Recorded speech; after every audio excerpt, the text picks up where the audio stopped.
대부분의 우리들은 이웃으로부터 많은 것을 받으며 살아왔습니다. 예를 들어서 우리가 성장하면서 부모님으로부터 학비, 용돈과 온갖 돌보심을 받으면서 살아왔습니다. 또한 우리는 6.25와 같이 급박했던 때는 유엔의 16개 나라로부터 많은 도움을 받았습니다. 그리고 천재지변으로 고난당할 때는 국내외적으로 너그러운 사람들을 통해서 먹을 것과 입을 것 그리고 주택 등등을 위해서 많은 도움을 받은 역사가 있습니다.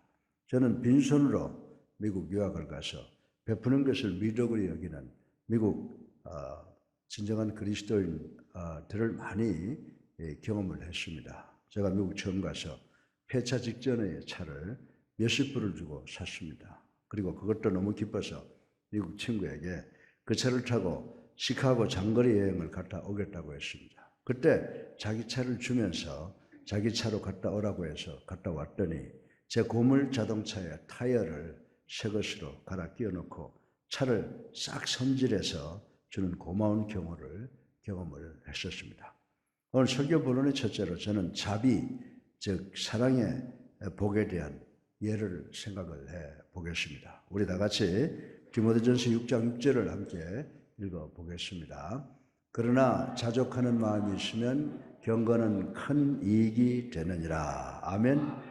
이 자비는 그렇게 흔하게 일어나는 것은 아니지만 일단 일어났다 하면 모든 사람의 마음을 기쁘게 해주므로 절대로 잊혀지지가 않는다라고 하는 것입니다. 그러나 사실 자비를 인식하고 나면 받는 것보다 주는 것이 더 큰 기쁨이 됩니다.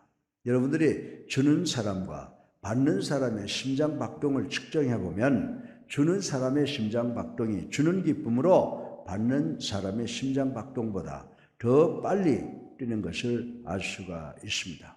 누구든지 소유에 대해서 너무 집착하지 않고 욕심을 내지 않고 여유 있는 사람들은 비교적 만족스러운 삶을 살게 됩니다. 이들은 자기들의 소유를 남과 나눌 때 절대로 희생한다고 생각하지 않고 받는 사람들로 하여금 절대로 수모를 느끼게 하지 않고 오히려 기쁘게 한다라고 하는 것입니다. 디모데전서 6장에 보면 사도 바울 선생은 청지기의 도라고 하는 것은 주지 않으면 부담이 되어서 억지로 할 수 없어서 주는 것을 의미하는 것이 아니라 기쁨으로 자원해서 주는 것을 의미한다고 기록을 하고 있습니다. 저는 어느 모금 디너에 참여한 경험이 있습니다. 모금 명분이 상당히 좋았고 의미도 있었습니다. 그런데 그날 모금을 독려하러 하기 위해서 온 연사가 자기 딴에는 모금을 효과적으로 하기 위해서 그랬는지는 모르겠습니다만 테이블마다 일정한 모금 액수를 정해놓고 모금 액수가 도달하면 그 테이블 위에 있는 촛불을 꺼달라고 부탁을 했습니다. 테이블에 있는 호텔 촛불이 하나둘씩 꺼져 가기를 시작을 했습니다. 그런데 저는 촛불을 켜놓고 있는 테이블을 보니까 무슨 전투에서 패배한 것 같은 수모와 부끄러움 때문에 몸둘 바를 몰라 하는 사람들의 모습을 보았습니다. 그 모금 디너가 끝나고 저만 그런 기분을 느꼈는 줄 알았는데 저와 같은 느낌을 가진 사람들이 매우 많다는 것을 알았습니다. 저는 이 모금 디너 파티에 자원해서 참여한 것인데 나중에 나올 때는 압력을 받은 것으로 수모를 당한 것 같은 느낌을 강하게 받게 되었습니다. 전 비록 예산이 모자라서 고생을 한다 해도 여러분 모두가 자유로 기쁨으로 헌금하는 것을 원합니다. 여러분의 테이블에 촛불이 켜져 있는 것이 부끄러워서 죄스러워서 할 수 없이 드리는 헌금은 원치 않습니다. 여러분이 여러분의 테이블에 촛불을 끌 때 헌금의 액수는 도달했는지 모르겠습니다. 그리고 어딘지 모르게 헌금에 대한 거부감과 동의하지 않는 마음과 불쾌한 마음으로 촛불을 끄는 것을 원치 않습니다. 만약에 이런 식으로 헌금을 한다면 여러분은 돈에 대해서 잘못 배우고 잘못 이해하게 됩니다. 제가 오늘 아침에 여러분에게 말씀드리는 헌금에 대한 요지는 절대로 기쁨과 자유로 드리는 자비스러운 마음에 대해서 말씀을 드리는 것입니다. 여러분들 금년부터 여러분이 함께 하나님께 드리는 한 헌금은 액수의 고하가 문제가 아니라 얼마나 기쁨으로 자원해서 드리느냐가 문제라는 것을 인식하시기를 주님의 이름으로 축원합니다. 헌금은 구원의 조건은 아니라고 해도 축복의 조건이므로 헌금에 대해서 자비의 자세를 가짐으로 복을 받는 여러분들이 되시기를 주님의 이름으로 축원합니다. 둘째로 이 자족의 복을 생각해 보겠습니다. 디모데전서 6장 6절의 말씀을 다시 한번 함께 읽어보겠습니다. 그러나 자족하는 마음이 있으면 경건이 큰 이익이 되느니라. 아멘. 그러면 본문에서 지적하는 이 자족의 의미는 무엇입니까? 오늘 본문에서 말씀드리는 자족, 이것은 contentment, 만족이라고 하는 의미입니다. 여러분들이 교회에 와서 목사님의 설교를 들으면서 교회에 예배에 참석했으면 됐지 뭐 설교를 저렇게 길게 해. 오늘은 주일날이니 주님의 전에 와서 적당히 마음의 평안을 얻고 가겠다라고 생각을 할 수도 있습니다. 그리고 입을 하마처럼 벌려 라고 하품을 하거나 더 나아가서는 나의 휴식을 방해하지 마세요 라고 하면서 코를 골면서 자는 그런 만족을 말씀드리는 것이 아니다라고 하는 것입니다. 자기 이웃에 대한 책임의식, 더 나아가서 자기 자신에 대한 책임의식조차도 없는 그런 만족을 의미하는 것이 아닙니다. 이웃의 기쁨과 평화를 방해하는 그런 자유를 의미하는 것이 아닙니다. 자신의 재정적 의무로부터, 물질적 소유로부터, 혹은 이기적 욕구로부터 자유되라는 것입니다. 매사에 자족, 즉 만족하라고 제가 말씀을 드리는 것입니다. 이 말씀의 의미는 권력과 물질과 명예와 인기와 지식을 많이 소유하고 있을 때도, 반대로 이런 것이 없을 때도 만족하시라고 부탁의 말씀을 드리는 것입니다. 고린도후서 12장 9절에 보면요, 나에게 이르기를 내 은혜가 내게 족하도다. 이는 내 능력이 약한 데서 온전하여짐이라 하신지라. 그러므로 도리어 크게 기뻐함으로 나의 여러 약한 것들에 대하여 자랑하리니 이는 그리스도의 능력이 내게 머물게 하려 함이라. 아멘. 이 말씀의 의미는요, 우리가 어떤 사람인가, 무엇을 소유했는가가 우리를 만족하는 것이 아니라 하나님의 은혜로만 만족하게 된다는 바울의 말씀입니다. 전 여러분 모두가 오늘 설교를 듣고 나는 만족하다, 나는 족하다, 자족한다 라고 하는 반응을 갖기를 주님의 이름으로 간절히 축원합니다. 그런데 문제는 현재 내가 소유하고 있는 것, 그리고 현재 나된 것에 대해서 만족하다라고 하는 의식은 그냥 생기는 것이 아니라고 하는 것입니다. 몇 번씩 자기 자신을 생각해보고 반성해보고 생기는 마음입니다. 왜냐하면 우리 모두는 걱정과 부담과 공포 속에서 사는 존재이기 때문입니다. 사실 우리 인간들은 우리들의 소유가 족하다고 느껴본 일이 없고, 우리의 꿈은 한 번도 즐거웠던 적이 없고, 우리들의 목적이 완벽하게 성취되어 본 일이 없다고 생각하는 사람들이 많이 있습니다. 여러분이 금주에 자동차 10대를 팔았다면 내주에는 12대를 팔아야 됩니다. 그 다음 주에는 15대를 팔아야 됩니다.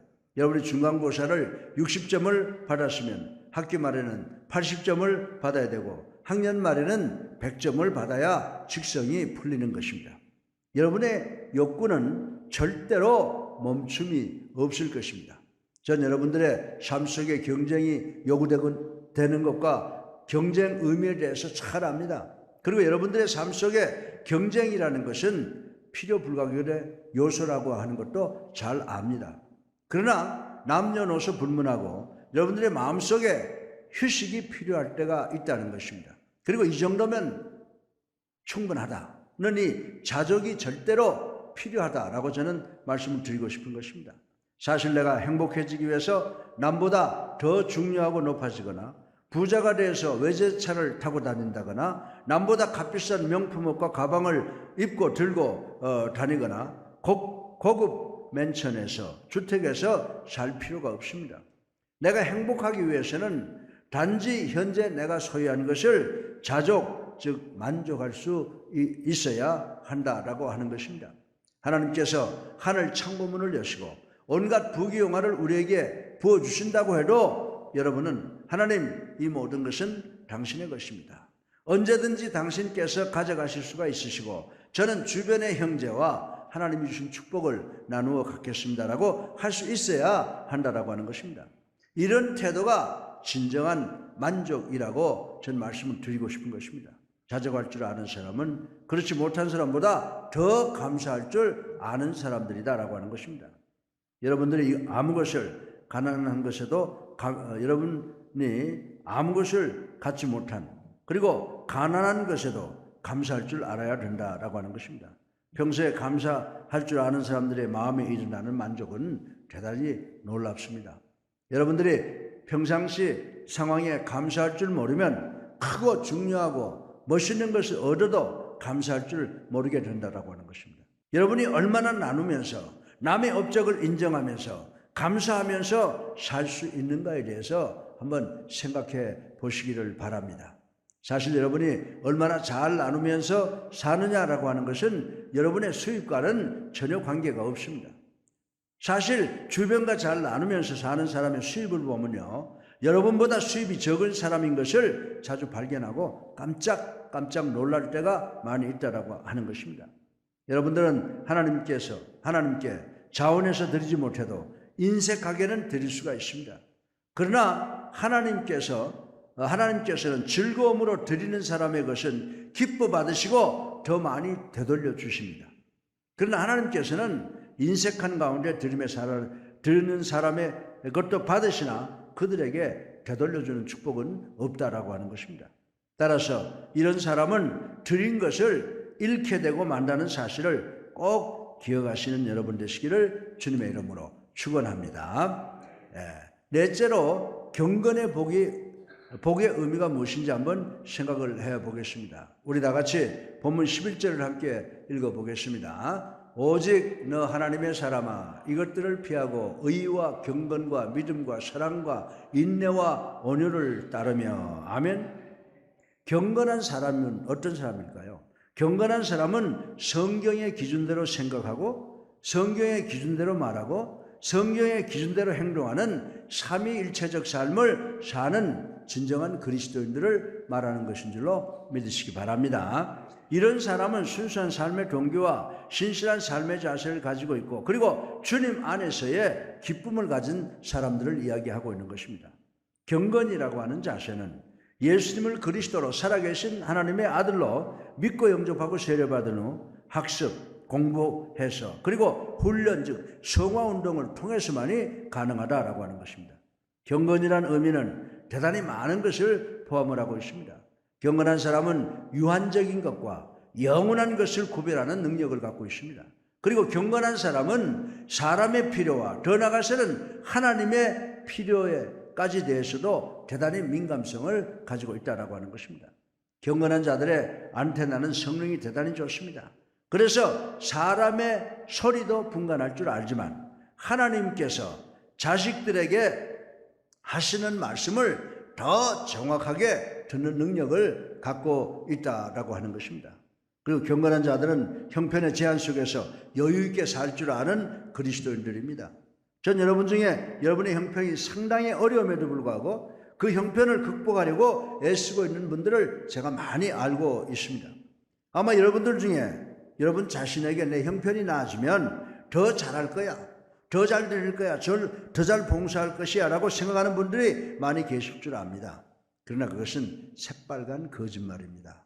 여러분들이 형편이 변한다고 해서 여러분이 만족을 느끼면서 산다는 것 아니라고 하는 것입니다. 사도 바울은 뭐라고 말씀하고 있습니까? 가난하게도 부하게도 유명하게도 무명하게도 사회적으로 높은 지위도 낮은 지위도 심지어는 형무소까지도 가는 양극단의 형편 속에서 살아보았는데 내가 만족에 이르는 것은 나의 처지나 환경이나 형편과는 아무 관계가 없다는 것을 배웠다고 고백한 것을 우린 성경을 통해서 배워서 알고 있는 것입니다. 여러분들 얼마나 위대한 삶을 사는 고백입니까? 자, 제가 여러분에게 말씀드리려고 하는 요지는 여러분들이 자족, 즉 만족하는 마음과 경건하는 자세를 갖고 있다면 6절의 말씀과 같은 자비, 즉 사랑이 생겨나느냐는 것입니다. 자족과 경건이 함께하면 엄청난 자비가 생겨난다는 것입니다. 자비의 유익은 우리로 하여금 세상적인 것에 연연하지 않는다라고 하는 말씀인 것입니다. 저는 이 말씀의 의미를 분명히 해둘 필요가 있다고 생각을 합니다. 여러분들은 여러분의 수입이 어떤 경로를 통해서 여러분의 통장으로 들어오는지 잘 아실 것입니다. 여러분들의 수입이 정직하게 땀 흘려 노력한 결과라고 하면 하나님께서 기뻐하실 것이고, 여러분은 그 누구에게도 부끄러워할 필요가 없습니다. 여러분들은 하나님께로부터 오는 은혜를 받은 것입니다. 경건한 사람들은 자신들의 소유가 얼마이든지 최소한의 시작으로 보아야 합니다. 본문 7절에 우리가 세상에 아무것도 가지고 온 것이 없으며 또한 아무것도 가지고 가지 못하리니 라고 했습니다. 유대인들의 탈무드에 보면요, 사람이 세상에 태어날 때 주먹을 쥐고 태어나지만은 죽을 때는 손을 펴고 죽는다라고 가르치고 있습니다. 사실입니다. 우리가 죽을 때는 우리가 걸친 수의와 6자도 안 되는 우리의 시신을 넣을 관만을 가지고 가게 된다라고 하는 것입니다. 그리고 수의는 주머니가 없다고 합니다. 우리 이 세상에 빈손으로 왔다가 우리가 갈 때 이 세상으로부터 아무것도 가지고 갈 수가 없다는 교훈이라고 하는 것입니다. 따라서 8절에 보면 우리가 먹을 것과 입을 것이 있은즉 족한 줄로 알 것이니라. 아멘. 본문의 이 먹을 것이라고 하는 헬라 말의 의미는 티본 스테이크나 소갈비나 닭갈비나 탕수육 같은 값비싼 고급 음식을 의미하고 있지 않고 단지 음식을 의미하고 있는 것입니다. 그리고 입을 것이라고 했는데 영어 성경에는 covering이라고 했습니다. 따라서 옷도 될 수 있고 담요도 될 수 있고 몸을 쉬게 하는 집도 될 수가 있다고 하는 것입니다. 그런데 이 집은 70평이나 되는 화려한 아파트나 200평, 300평이 되는 고급 맨션을 의미하는 것이 아닙니다. 본문에 입을 것이라는 의미는 겨울에 따뜻하게 해줄 옷과 집이 있고 여름에는 더위를 가릴 옷과 피할 것을 의미하고 있는 것입니다. 그리고 눈비를 피할 것을 의미하고 있는 것입니다. 사랑하는 성도 여러분, 여러분 먹을 것이 있습니까? 먹을 것 있습니까? 아멘. 예. 또 입을 것과 머리 들 것이 있습니까? 아멘. 이런 것들이 여러분들의 기본적으로 필요한 것이다라고 하는 것입니다. 그러면 여러분은 자비 즉 사랑을 베풀 줄 알고 자족하고 만족할 줄 알아야 됩니다. 이렇게 될 때 여러분은 감사할 줄 아는 경건한 그리스도인이 된다고 말씀은 우리에게 가르쳐주고 있는 줄로 믿으시기 바랍니다. 그런데 여러분이 여러분의 삶을 위한 이런 기본적인 것보다 더 많은 것을 갈망하고 있다면 기쁨이 사라진다는 것입니다. 이 말씀의 의미가 무엇입니까?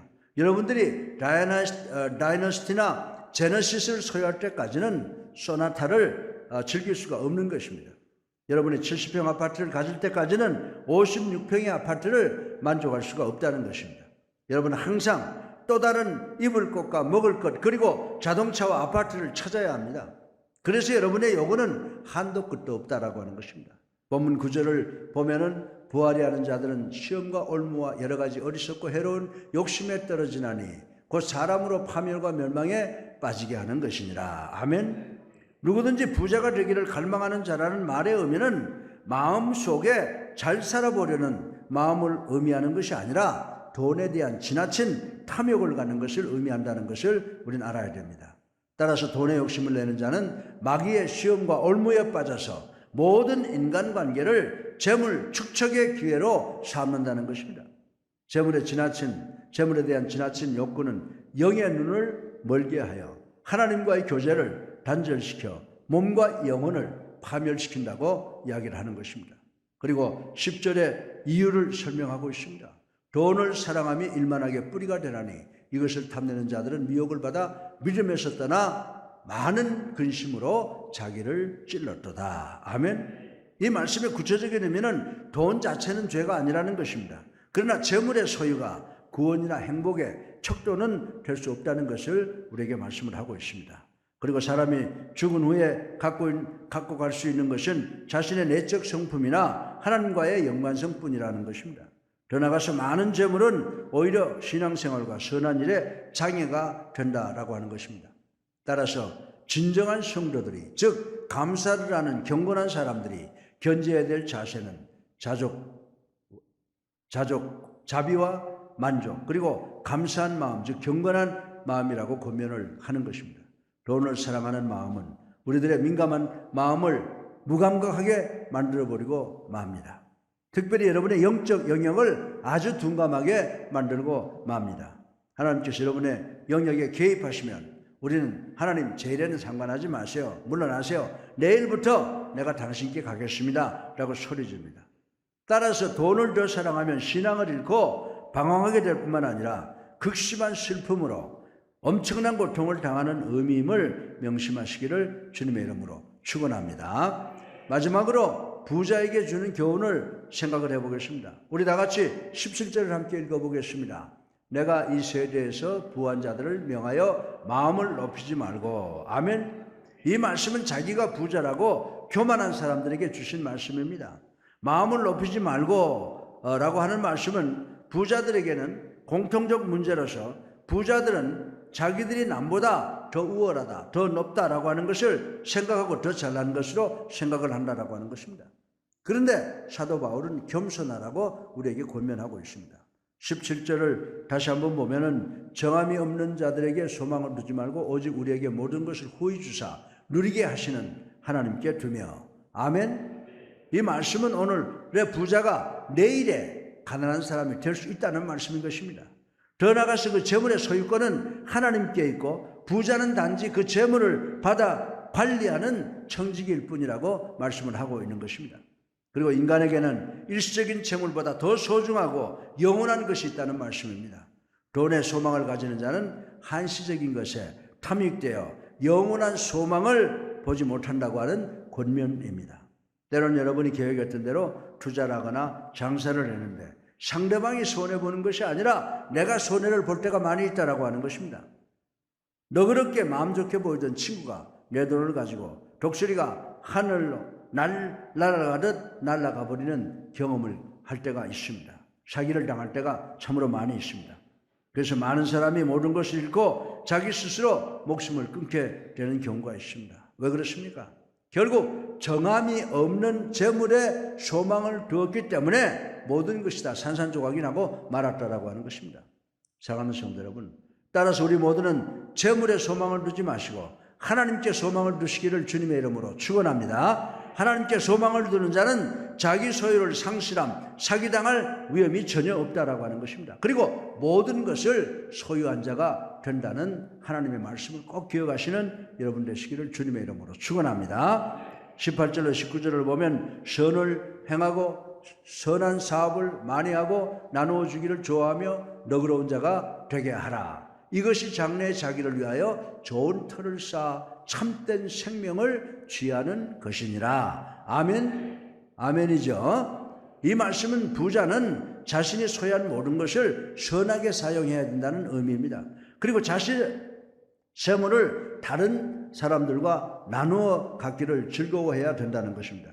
더 나아가서 이것이 바로 부자를 향하신 하나님의 뜻일 뿐만이 아니라 이런 선행을 통해서 부자는 참 생명의 축복을 받게 된다고 하는 귀한 말씀이라고 하는 것입니다. 사랑하는 예수님께 성도 여러분, 우리는 주는 것이 받는 것보다 더 복이 있다는 것을, 그리고 자비와 자족하는 마음이 있으면 감사할 줄 아는 경건의 큰 유익이 된다는 것을 잘 알고 있습니다. 저는 여러분에게 알기만 하지 말고 생각하라고 도전을 하고 싶습니다. 그러나 실천하기 전에는 아무것 생각하는 것은 아무 도움이 못 된다라고 하는 것입니다. 사랑하는 성도 여러분, 실천하십시다. 이것이 남을 동정하는 일이든 이 교회를 섬기는 일이든 여러분이 그렇게 소중히 생각하는 것을 이웃에게 주는 일이든 어떤 일이든 간에 실천에 옮기시는 우리 성도님들 되시기를 주님의 이름으로 축원합니다. 하나님께서 세상을 이처럼 사랑하사 우리의 죄를 대속하시기 위해서 당신의 독생성자를 주시는 일을 실천하셨습니다. 사랑하는 성도 여러분, 이 세상의 모든 것이 헛되고 헛된 것이듯 우리의 모든 소유도 헛된 것입니다. 오직 영원한 것은 천국뿐이며 하나님의 뜻을 행하는 자만이 그곳에 영원히 거할 수가 있습니다. 우리의 소망은 오직 하나님과 주 예수 그리스도밖에 없습니다. 그러므로 우리는 부할수록 결코 고만하지 마시고 자비한 사람이 되시기를 바랍니다. 그리고 물질의 노예가 되지 마시고 믿음 위에 굳게 서서 경건한 감사할 줄 아는 사람이 되셔서 겸손한 마음으로 없는 사람에게 나누어주는 선행을 할 줄 아는 우리가 되기를 주님의 이름으로 축원합니다. 그리고 하나님의 것을 하나님께 되돌려드리는 일에 힘쓰므로 이 세상의 모든 것 하나님을 소유하시는 것을 통해서 이 세상의 모든 것을 소유하시는 참으로 부유한 하나님의 백성들이 되시기를 주님의 이름으로 축원합니다.